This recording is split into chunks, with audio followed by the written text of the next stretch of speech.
काय पक्षाचा आहे? सर्वप्रथम मला वाटतं राजसाहेबांनी सगळीकडे संपर्क अध्यक्ष नेमले. तिकडे मला अविनाश सरांना आणि मला वाटतं अमित सरांना पुण्यात नेमलंय.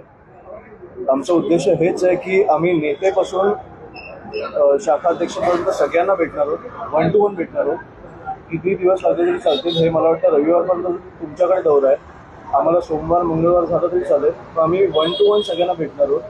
आणि मला वाटतं की सगळ्यांकडनं आम्ही जाणून घेणार आहोत की आपण कुठे कमी पडतो.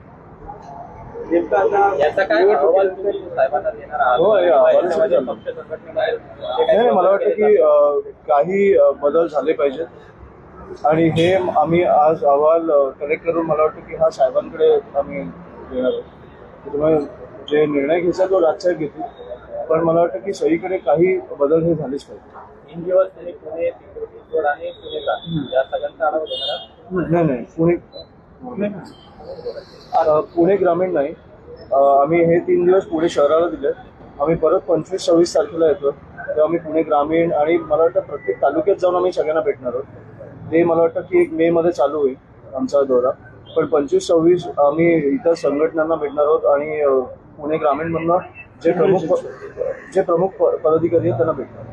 काय काय बदल होणार आहे आणि आता ते मी तुम्हाला नाही सांगू शकणार, ते मला अहवालानंतर कळेल. तर आम्ही सगळ्यांना भेटणं झालंच नाही आमचं. मी पहिलं तुम्हाला भेटतो, त्याच्यामुळे सगळ्यांना भेटल्यानंतर मला एक अहवाल साहेबांकडे दिल्यानंतर मला कळेल की काय बदल घडवायचे. त्या पार्श्वभूमीवरती आपण काय म्हटलं या बैठकीमध्ये काय प्रमुख मुद्दे आपण लक्ष केलेले आहेत सगळ्या कार्यकर्त्यांना? ते थोडं पक्षापुरतं राहू दे ना. साहेब, गोरेगावमध्ये 4 दिवसापूर्वी एक प्रकरण घडलं. एक पार्टी झाली, त्यामध्ये 2 जणांना आपला जीव गमवावा लागलाय. राज्याच्या राजधानीत हे सगळं होतंय. ड्रग्सचा पुन्हा इश्यू आहे का? आणि ही सगळी रेव पार्टी होती का? ही जी पार्टी झाली, मला पार्टीची कल्पना नाहीये, पण मला वाटतं की खूप दुर्दैवी आहे की 2 तरुणांचा जीव जातो या गोष्टीत. आणि मला वाटतं की हे ड्रग्स कुठून येतात? आपल्या प्रत्येक शहरांमध्ये येतात. पुणे असेल, नाशिक असेल, मुंबई असेल. हे किती प्रमाणात येतात हे पण मी तुम्हाला सांगेन. हे थांबवण्याची ताकद सरकारमध्ये नाही आहे का? दरवेळेला अशा काहीतरी प्रकार झाल्यावर मला वाटतं की आपण कुठेतरी याच्यावर चर्चा करतो. हे थांबवण्याची मला वाटतं की ताकद असली पाहिजे की पोलिसांना तुम्ही एक 24 तासाचा फ्री हँड द्या, हे सगळ्या गोष्टी सुटतील. मला आता कळायला लागलं की शाळांच्या बाजूला ड्रग्ज विकले जातात पुण्यामध्ये, नाशिकमध्ये. ही कुठची परिस्थिती? आपण कुठे आणून ठेवलोय आपल्या शहरांना? ह्या कुठेतरी गोष्टींवर आपण विचार करणार आहोत की नाही की एक पार्टीत खूप दुर्दैवी झालं, पण ज्या प्रमाणात ड्रग्ज येत आहेत, ज्या प्रमाणात ड्रग्ज कन्झ्युम केले जात आहेत, हे खूप भीषण आहे. त्याचे आकडे सरकारकडे नाही आहेत. याच्यामध्ये आपण पाहिजे की आनंद पटेल जो ड्रग तस्कर आहे, याला पोलिसांनी अटक केली आहे. त्यांच्या वडिलांचं जे समोर आलेलं आहे कारण आहे जे रेसिंग माफिया होते, त्याच्या मार्फत जे सगळं ड्रग ते घेत होते, म्हणजे इतर देशातून किंवा इतर राज्यातून. अशी मी तुम्हाला किती नावं देऊ? असे एक माणूस नाहीये ना. अशी किती नावं देऊ तुम्हाला की कुठे आपल्या माझा मुलगा आता शाळेत जाईल, तुमची मुलं आता शाळेत जातील.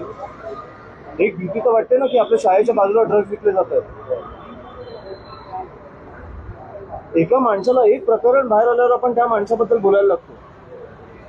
एक मला वाटतं एक्झाम्पल सेट केलं पाहिजे की हा माणूस पकडला गेला ना, कठोर कारवाई करा. जी शिक्षा देऊ, जी घाणेरडी शिक्षा देऊ शकता ती द्या. एक एक्झाम्पल सेट करा की तुम्हाला ह्या आपल्या राज्यात ड्रग्ज आले नाही पाहिजे, त्याच्यासाठी आपण काम नाही करू शकलो ना, तर मला वाटतं आपण कुठेतरी चुकतोय. आणि किती सोपी गोष्ट आहे. प्रशासनाला ड्रग्ज थांबवता येत नाही, कुठून येत आहेत? या विरोधात मनसे रस्त्यावर उतरेल. पुण्यातही अनेक आम्ही उतरून काय करू? राज्यभरामध्ये आम्ही उतरून पुण्यात काय करू? आम्ही पुण्यात उतरलो, नाशिकमध्ये मरणार लोक, मुंबईत मरणार लोक. कुठेतरी प्रशासनाने ही गोष्ट हातात घेतली पाहिजे ना. आम्ही तर उतरूच, आम्ही तुमच्या समोर आणूच, पण त्याच्यावर कारवाई काय होते? आता हा जो माणूस पकडला गेलाय, आपण 10 दिवसांनी बोलू याच्यावर कारवाई काय होते? आपल्याकडे बातम्या एवढ्या असतात की आपण विसरून जातो की काय झालंय. नेस्को आपण 10 दिवसांनी विसरून जाणार. तो पुण्यातच झाला ना. मला वाटतं की तो ज्याने ठोकलेलं काय झालं त्याचं? जामीन जामीन झाला. झाला ह्या वर्षी. पण तो प्रकरण आपण विसरलो ना. नाशिकमध्ये त्या बाई आणि जे ते बाईकवर होते त्यांचा मृत्यू झाला. दोन तरुण. पण आपण त्या विषयाला विसरून गेलो. आता नेस्को बद्दल बोलतोय. हे आपण किती वेळ चालू ठेवणार आहोत? कधीतरी मला वाटतं की आपण सरकारचे कोणी आले प्रतिनिधी, मला वाटतं प्रश्न विचारले पाहिजे की काय चालू आहे तुमचं, का ड्रग्ज येतात एवढे? तुम्हाला पण माहितीये, मला पण माहितीये कुठे वाटले जात आहेत, का थांबत नाहीये? ड्रग्सचे पैसे कोणाला जातात सरकारमध्ये? हे प्रश्न तर विचारले पाहिजेत ना आपण. आतापर्यंत तरी मला वाटतं की डेमोक्रेसी आहे, लोकशाही आहे असं मला वाटतं.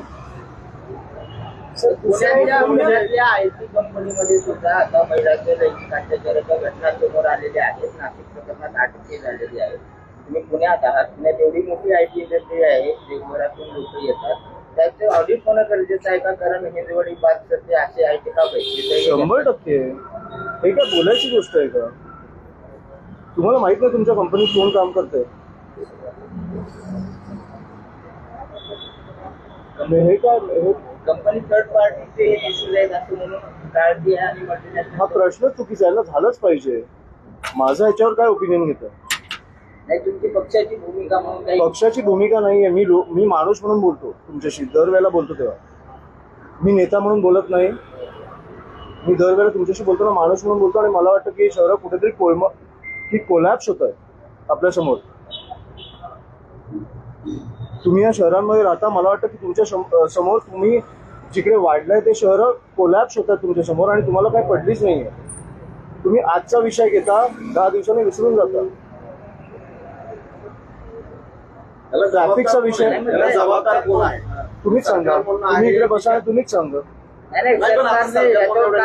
अमरावतीमध्ये जेवढी प्रकरणं येतात लैंगिक अत्याचाराची, त्याच्यात कुठली भूमिका सरकार घेत नाही. मग हे तुम्ही सरकारचे प्रश्न मला का विचारता? राजकीय पक्ष म्हणून राजकीय पक्ष म्हणून काय? मी असो तर फाशी दिली असती.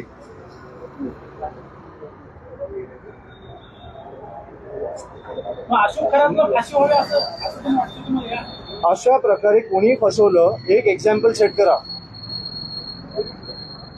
तुम्ही जर एक्झाम्पल सेट केलं नाही तर हे असेच करत बसणार. कुठच्या तरी मंत्र्याचे पाय धरून हे बाहेर येणार लोक. पण गृह खाते चौकशीच्या कुठेतरी अशा प्रकारे चुकल्यावर आपल्याला कुठेतरी एक हे पाहिजे ना की जाणीव, की तुम्ही एक जाणीव करून दिली पाहिजे लोकांना की अशा प्रकार परत नाही होणार. सर नाही, जर विषय असा आहे ना, अमरावतीचं जे प्रकरण आहे किंवा नाशिकचं प्रकरण, अमरावतीच्या प्रकरणात त्या मुलाने जवळपास 150 मुलींचं लैंगिक शोषण केलं, 350 व्हिडिओ बनवले. त्याच्यात आता अनेक आरोपी निष्पन्न होत आहेत. राज्याचं गृह खातं यावरती कमी पडतंय का सगळ्यामध्ये? अमरावती, नाशिक अनेक ठिकाणी लैंगिक अत्याचाराचे प्रकार. माझं एवढंच म्हणणं आहे, तुम्ही पोलिसांना 24 तास फ्री हँड द्या. मला वाटतं की मुख्यमंत्री जेव्हा तुमच्यासारखं प्रेस समोर बसून फ्री हँड देतील की पोलिसांना आजपासून उद्यापर्यंत फ्री हँड आहे, जे गुन्हेगार आहेत त्यांना पकडून मला माझ्यासमोर आणा. मला वाटतं की पोलिसांकडे ती ताकद आहे. मला नाही वाटत. मला नाही वाटत. अप्रत्यक्षपणे असं सांगताय की गृहमंत्र्यांचा पोलिसांवर दबाव आहे, सगळा फ्री हँड नाहीये. फ्री हँड आहे काही असं हे तुम्ही मला का प्रश्न विचारता? पत्रकार म्हणून नाही, माणूस म्हणून बोला ना माझ्याशी. तुम्हाला वाटतं फ्री हँड आहे? विचारलं की ते असं करतील का? एक दिवस सगळ्या नाही. पोलिसांना नाही, हे फक्त एक माणूस करू शकतो. त्याची कारण काय? हे फक्त एक माणूस करू शकतो. तुम्हीच बोललात.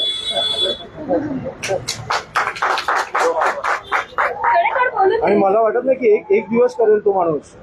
तुम्हाला वाटतं 365 दिवस त्याला फ्री हँड देईल?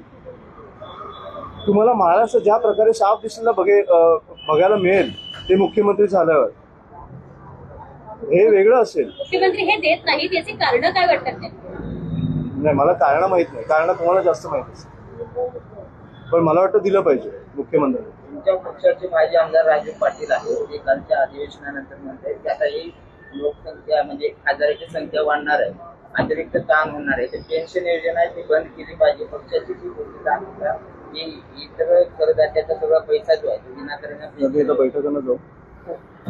कुठेतरी आपण भरकटतोय. मी तुम्हाला आज पुण्याचं सांगायला आलेलो. पुण्यात आम्ही नेते ते शाखाध्यक्षपर्यंत सगळ्यांना भेटतो हे मी तुम्हाला सांगायला आलो. बाकी आपण खूप प्रश्न घेतले. आता मी बैठकांना जातो. थँक्यू. धन्यवाद.